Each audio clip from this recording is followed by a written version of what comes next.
I also wanted to share some comments from our show on Paloma for Fraud.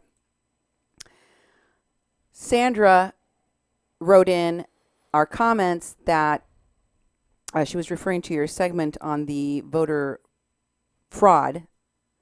That, excuse me for repeating this, I don't even want to read it to you, Duke, but it says, "You're full of crap." In California, they bring people in busloads to precincts to vote.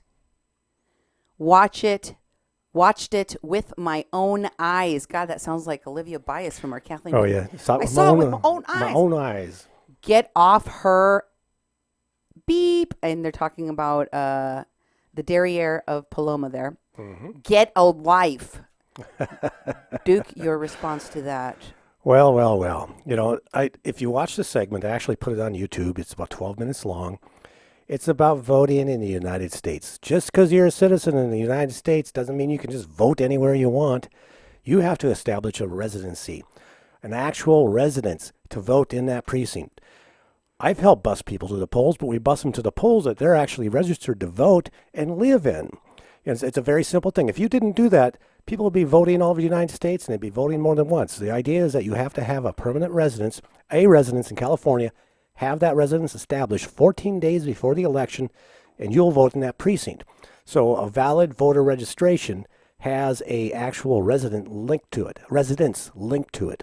So what, they brought in people from buses. If you're saying they brought in buses with loads of people from other states or other communities to vote in the precinct, yeah, that would be voter fraud. That's not what I'm talking about. The segment was about establishing a residency, not a P.O. box, which is in the law in California that you can't have a P.O. box as your residency to vote in that precinct. You actually have to have a physical address where you live.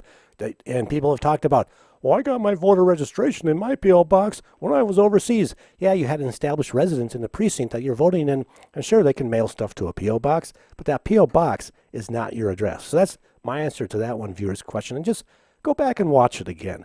People have been making these comments. I thought, did you watch the segment? It's only 12 minutes. If you can have an attention span for at least 12 minutes and look at what I presented and look at the actual facts and go to the Secretary of State site and look some of the stuff up yourself, then you'll understand what I'm talking about. Then if you want to argue with those points, argue with those. Okay, well, there was another comment to you and the segment you researched so beautifully. I thought you did a great job, Duke. Okay? Oh, thank you. It's not coming from me. But there was some pushback, and I wanted to give you a chance to address it. So here's another comment from the same thing. It comes from Anna, and she said, you could vote with just a P.O. box before, depending on which state you lived in. You have to look at when the things got changed. And the person below it says in California, you cannot use a P.O. box to vote. Okay, so can you clear that up? Was there some change in the law where before in California you could, and maybe Paloma for Trump accidentally didn't know about this new rule? Is that something? Now, again, this person is fishing around with yeah, and she uses in other states. It's like, I've never seen it. I've been doing voter registration for years, up to 15 years ago. P.O. boxes have never been where a person lives. Nowhere? Not that I've seen. And I can't, back when Paloma voted in, 3 years ago, these laws didn't change in the past 3 years. You'd see amendments at the bottom when they have in the legislation, and none of that stuff has come up that way. So this person is also fishing, doesn't know what they're talking about, hasn't done the research, and is leveling these things just to divert the attention away from what this segment is talking about, which is Paloma cast a vote that should not have been counted. That vote should be expunged from the record, and she should face some sort of charges for voting fraudulently. That would be up to the Secretary of State. You can go there and fill out forms and send it in yourself. I think it's sensational that this person whose entire identity is that she votes for Trump, she voted for Trump, and she's a Trump supporter, actually committed fraud when voting. That is the legacy that she has made for herself as a Trump supporter. And it's an embarrassment to the president, as should be an embarrassment that she would even be his supporter, for her to be this ignorant and do exactly what the president has been saying, the Democrats are doing. Exactly. I mean, she's giving Democrats the upper hand on this issue by having committed a crime, a felony, in order to put forth her vote. Now, I will also mention to you that since we did that show where we talked about Paloma for fraud, she has made a series of videos in which she alleges that you originally accused her of voting a number of times. Yeah.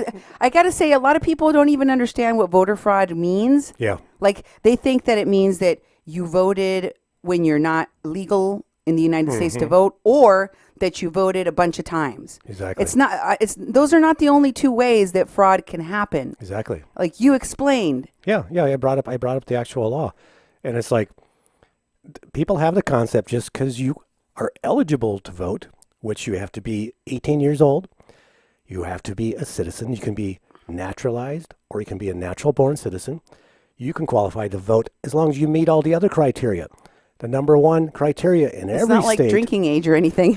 Every state has the criteria of residency because one vote in an election is all you get. So you can't be going around voting in other places, and it's tied to where you live because we have a representative government that represents you in your community. That's why it's important that community members are registered to vote where they live, and that makes them eligible. And there's a few other things in there too. But so once again, if you're going to criticize, all those things are in the original piece. It's on YouTube. You can go look at it. It's only 12 minutes long. Listen to it again, and your questions will be answered. Okay. So you never ever alleged that she voted more than once. What you said was that she voted fraudulently because she violated the rules of being a resident, of residency rule. That applies to every state. Exactly. And when people say, when I went abroad, I could vote. Yeah, because you still have a permanent address in the state that you vote in. Yeah, you students, have a I home. registered many students in our community that lived in cities all over the country. And since they lived here, they could register to vote as long as they made this community their permanent residence for voting. And a lot of them said, well, I don't want that. I want my Minneapolis place with my parents to be my permanent residence. And I said, then vote absentee there. Yeah. As soon as you change it to vote where you live, remember, live, not just an address, a little box that you don't live in, then that is the criteria. Then you have to vote there all the time, until you change that residence. In California, 14 days. Move someplace else. Move to San Diego. Establish residency there. After 14 days before an election, you have a residence there. You can vote there, but you can't go back to L.A. and vote there. That would be, it would be double. It would be fraud again. Right. And using the example of military being overseas and voting is not really equivalent to anything where you can vote even if you live in another country. Right. For Paloma, because she doesn't have a residence anywhere in California. I talked to a number of people since that show that know her, that she talked to, that she had a relationship to in some way or another. And she never said she had a home, a rental, an apartment, a house. In fact, she said she wanted to come and live there someday. Why does somebody say they want to come and live in California someday if they have a house there? Why do they stay with other people when they visit if they have their own place to stay at in California? Because you don't have residence there. So comparing that to the military, who have to absentee ballot and early vote because they're serving out of the country, not even remotely in the same universe as the nonsense committed, fraud voting committed by Paloma for fraud. I mean, Paloma for Trump. Also, she claimed that you did not accuse her of voting fraudulently and violating the rules of residency in the state of California, she said that you accused her of voting, period. That's the allegation. Yeah, because that's naive. If you're a citizen of the United States, you can vote. You can. Yeah. You just have to establish residency in the state, in the precinct, in the community that you live in. That's the difference. Otherwise, we'd have people that have, dual citizenship running all over voting wherever they want, and you can't. You can't go anywhere and just vote where you want. It's based on where you live because we have a representative government. So that accusation, too, she just doesn't want to address the fact that she used a P.O. box for her address, and it's not an authentic address that's accepted to be able to vote. And she slipped by that in the online voter registration, and they gave her ballot, and she voted. And that's where she broke the law, and she doesn't want to talk about that. It's not about her voting. Oh, she voted. Oh, they're after me because I voted. I can vote. Yeah, you can vote, but only if you do it right. If you do it legally, that was voting illegally. Yeah, it's illegal. It was a spoiled ballot, as you put it. Spoiled ballot.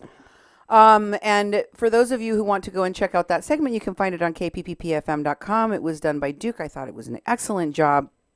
And if people feel, especially those that live in California, that they want to take it even further, they can report it to the Secretary of State. In fact, I heard Paloma said that she was all for that. She said, please report it to the authorities because she wants that investigation to go forward. So for those of you who want to see that happen, contact the Secretary of State in California, write him a letter, let him know. That's right. Now,